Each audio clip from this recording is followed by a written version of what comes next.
समुद्र तट के एक भाग में एक टिटहरी का जोड़ा रहता था। अंडे देने से पहले टिटहरी ने अपने पति को किसी सुरक्षित प्रदेश की खोज करने के लिए कहा। टिटहरे ने कहा, यहाँ सभी स्थान पर्याप्त सुरक्षित है, तू चिंता न कर। टिटहरी समुद्र में जब ज्वार आता है तो उसकी लहरें मतवाले हाथी को भी खींच कर ले जाती है, इसलिए हमें इन लहरों से दूर कोई स्थान देख रखना चाहिए। टिटहरा समुद्र इतना दुस्साहसी नहीं है कि वह मेरी संतान को हानि पहुंचाए। वह मुझसे डरता है, इसलिए तू निःशंक होकर यही तट पर अंडे दे दे। समुद्र ने टिटहरे की ये बातें सुन ली। उसने सोचा, यह टिटहरा बहुत अभिमानी है। आकाश की ओर टांगे करके भी यह इसीलिए सोता है कि इन टांगों पर गिरते हुए आकाश को थाम लेगा। इसके अभिमान का भंग होना चाहिए। यह सोचकर उसने ज्वार आने पर टिटहरी के अंडों को लहरों में बहा दिया। टिटहरी जब दूसरे दिन आई तो अंडों को बहता देखकर रोती बिलखती टिटहरे से बोली, मूर्ख, मैंने पहले ही कहा था कि समुद्र की लहरें इन्हें बहा ले जाएंगी, किंतु तूने अभिमानवश मेरी बात पर ध्यान नहीं दिया। अपने प्रियजनों के कथन पर भी जो कान नहीं देता उसकी दुर्गति होती ही है।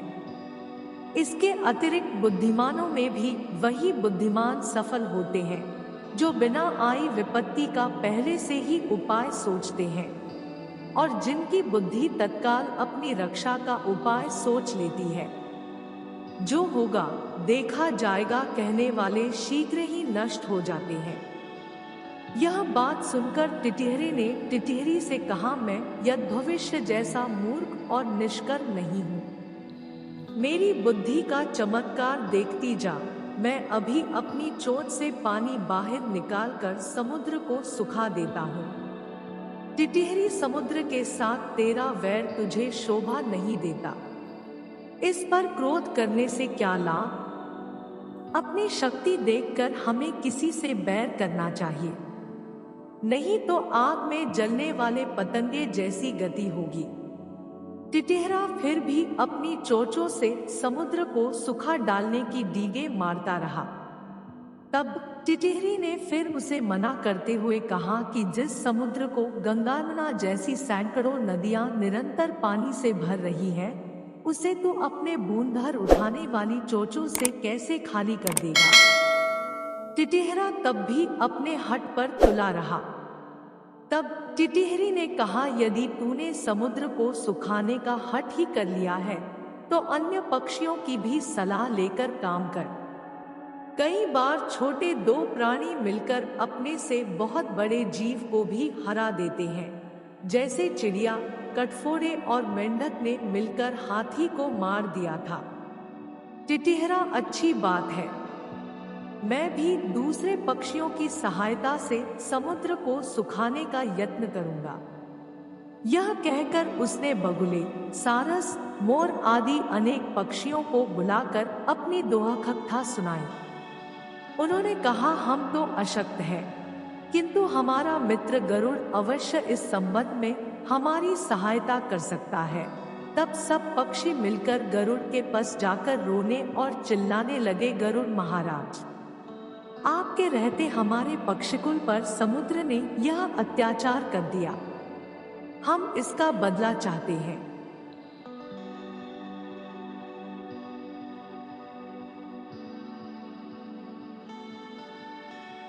आज उसने टिटहरी के अंडे नष्ट किए हैं, कल वह दूसरे पक्षियों के अंडों को बहा ले जाएगा। इस अत्याचार की रोकथाम होनी चाहिए, अन्यथा संपूर्ण पक्षिकुल नष्ट हो जाएगा। गरुड़ ने पक्षियों का रोना सुनकर उनकी सहायता करने का निश्चय किया। उसी समय उसके पास भगवान विष्णु का दूत आया। उस दूत द्वारा भगवान विष्णु ने उसे सवारी के लिए बुलाया था। गरुड़ ने दूत से क्रोधपूर्वक कहा कि वह विष्णु भगवान को कह दे कि वह दूसरी सवारी का प्रबंध कर ले। दूत ने गरुड़ के क्रोध का कारण पूछा तो गरुड़ ने समुद्र के अत्याचार की कथा सुनाई। दूत के मुख से गरुड़ के क्रोध की कहानी सुनकर भगवान विष्णु स्वयं गरुड़ के घर गए। वहां पहुंचने पर गरुड़ ने प्रणाम पूर्वक विनम्र शब्दों में कहा, भगवान, आपके आश्रम का अभिमान करके समुद्र ने मेरे साथी पक्षियों के अंडों का अपहरण कर लिया है। इस तरह मुझे भी अपमानित किया है। मैं समुद्र से इस अपमान का बदला लेना चाहता हूं। भगवान विष्णु बोले, गरुड़, तुम्हारा क्रोध युक्तियुक्त है। समुद्र को ऐसा काम नहीं करना चाहिए था। चलो, मैं अभी समुद्र से उन अंडों को वापस लेकर टिटहरी को दिलवा देता हूं। उसके बाद हमें अमरावती जाना है। तब भगवान ने अपने धनुष पर आग्नेय बाण को चढ़ाकर समुद्र से कहा, दुष्ट, अभी उन सब अंडों को वापस दे दे, नहीं तो तुझे क्षण भर में सुखा दूंगा। भगवान विष्णु के भय से समुद्र ने उसी क्षण अंडे वापस दे दिए। दोस्तों, इस प्रकार की वीडियो देखने के लिए चैनल को सब्सक्राइब कर लीजिए और साथ में बेल आइकन को भी ऑन कर लीजिए ताकि आने वाली वीडियो की नोटिफिकेशन आपको तुरंत मिल सके। तब तक के लिए धन्यवाद।